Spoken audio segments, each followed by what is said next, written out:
कार्यक्रम चल रहा है। ठीक है भूपेंद्र जी, हमारे साथ आप बने रहिए और भी मेहमान हमारे साथ जुड़ेंगे। फिलहाल हमारे साथ बीजेपी के विधायक राजेश सिंह भी जुड़ चुके हैं। बहुत स्वागत है राजेश जी आपका। बीजेपी जो कि सत्ता में है, जदयू के साथ आप लोग सरकार चला रहे हैं, बीजेपी या आपकी पार्टी या फिर आपकी साझा सरकार फेल हो रही है, ऐसा आरोप विपक्ष लगा रहा है, खासतौर से आरजेडी। कहां पर गड़बड़ी है या कोई साजिश है?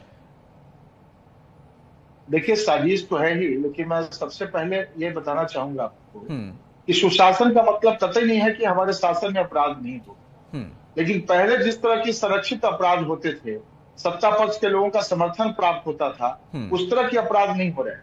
आज बिहार में जो भी क्राइम हो रहा है उसके जवाब में पुलिस अच्छी कार्रवाई कर रही है। आप एक एक घटना की मैं जिक्र नहीं करूंगा, लेकिन आप इतना जरूर आप लोग खुद देख सकते हैं कि एक एक अपराधी पकड़े जा रहे हैं, मारे जा रहे हैं। तो संरक्षित अपराध बिल्कुल बंद हो चुका है। और जिनका विपक्षी के पास कोई मुद्दा नहीं है, इनके पास जहां खुद सेम हाउस में बैठ के अपहरणकर्ता को छुड़ाया जाता था, वो लोग कह रहे हैं कि अपराध हो रहा है। तो तेजस्वी इतना हमलावर क्यों है? क्या सिर्फ राजनीति के लिए? बिल्कुल राजनीति के लिए, उनके पास कोई और मुद्दा ही नहीं है। तो जवाब क्या मिलेगा फिर तेजस्वी को? आप जनप्रतिनिधि हैं, आप लोगों के बीच में जा रहे होंगे, जो सवाल उठ रहे हैं आम जनता के बीच में या फिर विपक्ष उठा रहा, उस पर आम लोगों से क्या बातचीत हो रही है राजेश जी? उसको बहुत ध्यान, आम आदमी को विश्वास है सरकार पे, तभी इतने दिनों से सत्ता में कायम है। आम आदमी को एनडीए पे विश्वास है और उसको पता है कि जो अपराध हो रहे हैं, पहले बंदूक संस्कृति थी, हर आदमी राइफल बंदूक लेके इसी शहर में चलता था। आज वो बंदूक कल्चर समाप्त है। बड़ी बड़ी जो घटनाएं घटती थी, जो ऑर्गेनाइज्ड क्राइम था, उस तरह की क्राइम नहीं हो रही है इस एनडीए सरकार में।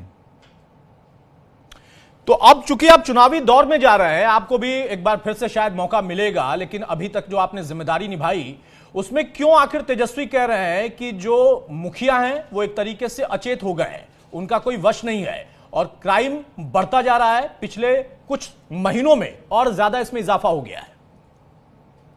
बीच में लाइन डिस्टर्ब हो गया था क्या? पार्डन तेजस्वी बार बार आरोप लगा रहे हैं। वो कह रहे हैं कि नीतीश कुमार जो है बहुत ज्यादा सक्रिय नहीं है, उनका बहुत होल्ड नहीं है, या बीजेपी जो सत्ता में है वो भी सरकार चला नहीं पा रही, रिमोट से चल रही है सरकार बिहार की। नहीं, ऐसा नहीं है। नीतीश जी को जो लोग जानते हैं वो इस तरह की बातें नहीं कर सकते। बिल्कुल सरकार एनडीए के नेतृत्व में अच्छी चल रही है और कोई भी लापरवाही बरतने पे आप देखिए कई पुलिस अधिकारी भी सस्पेंड हो रहे हैं, कई तरह के लोग पकड़े भी जा रहे हैं। लेकिन बिल्कुल सरकार जीरो टॉलरेंस पे काम कर रही है। अपराध करने के बाद कोई बच नहीं पा रहा है। सुशासन का मतलब कतई ये नहीं होता है कि अपराध नहीं होगा। ऐसी कोई शासन व्यवस्था दावा नहीं कर सकता है पूरे विश्व में कि हमारे व्यवस्था में इस तरह के अपराध नहीं होंगे, लेकिन अपराध करने के बाद अपराधी बच नहीं पा रहे हैं, ये भी देखना हो। ठीक है राजेश जी, जब इन सवालों को उठाया जाता है तो उसका जवाब आप लोग कहते हैं कि सुशासन में अपराध नहीं होगा, ऐसा कह नहीं सकते। लेकिन सुशासन के अंदर अगर ताबड़तोड़ अपराध हो, जुलाई महीने का जो रिकॉर्ड है कि 37 से ज्यादा हत्याएं, कल 24 घंटे में 4 हत्याएं, क्या इसमें कोई साजिश आपको भी लगती है? साजिश तो कुछ है ही इसमें, क्योंकि अचानक क्या हो गया भाई, अचानक महीने 2 महीने में इस तरह का अपराध, चुनाव आते आते अपराध बढ़ गया।